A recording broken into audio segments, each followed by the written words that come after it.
Merong kasabihan na walk the talk.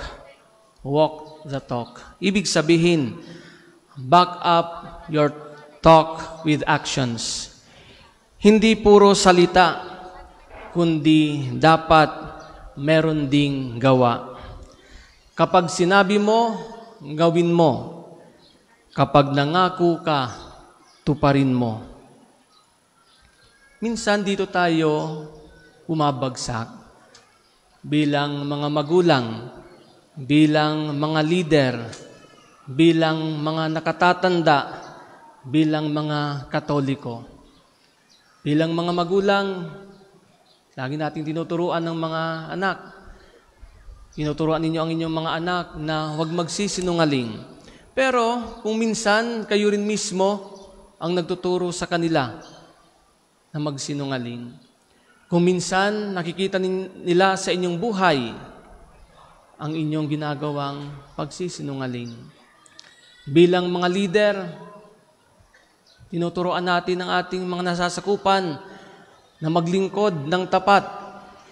Pero kung minsan, tayo rin ang nagtuturo sa kanilang gumawa ng kalokohan. Bilang mga nakatatanda, tayo ang nagtuturo ng gumalang sa kapwa.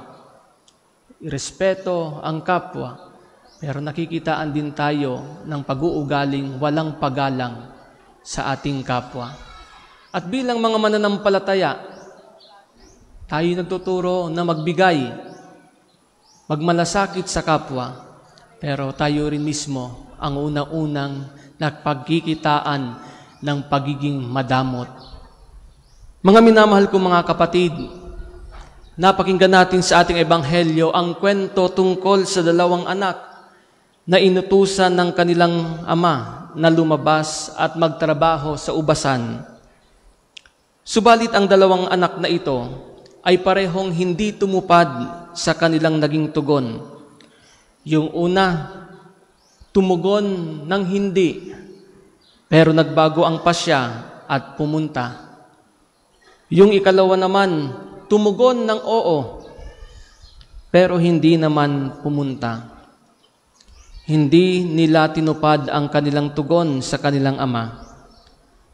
Kanino kaya sa dalawang anak na ito may hahalintulad natin ang ating mga sarili? Sa panganay ba o sa ikalawa? Sino sa dalawa ang sumunod sa utos ng ama? Sino sa kanila ang dapat nating tularan? Siguro marami ang magsasabi na yung panganay. Oo, mas maigi yung panganay na anak na sa una ay nagsabi ng hindi, pero sa bandang huli ay sumunod pa rin. Maari nating sabihin na mas mabuti siya kaysa sa kanyang kapatid.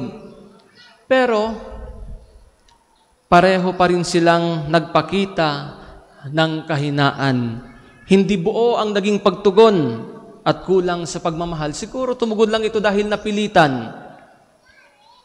Kaya ang dapat nating tularan ay wala sa dalawang anak na ito.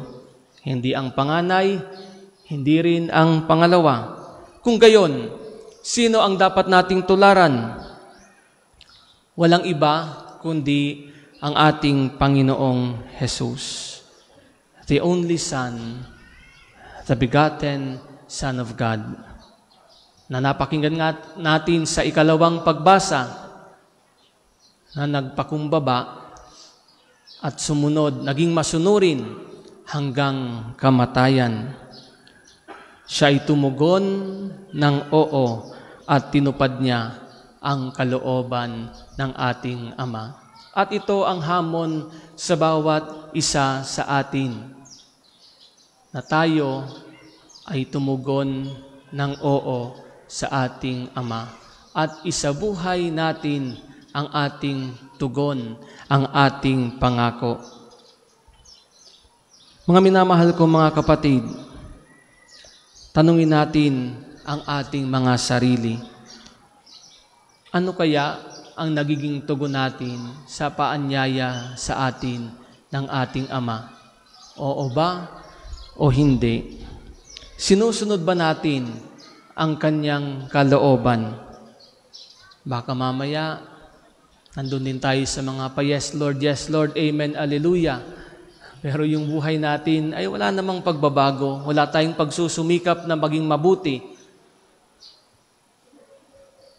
Mga minamahal ko mga kapatid, tandaan natin that our love for God can be truly expressed in our obedience to Him. At hayaan niyo pong tapusin ko ang ating pagdinilay sa mga salita ni Saint Therese of the Child Jesus.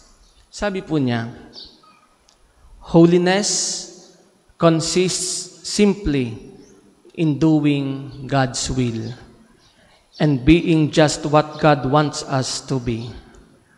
Holiness consists simply in doing God's will and being just what God wants us to be. Isabuhay natin ang ating pananampalataya. Let us walk the talk.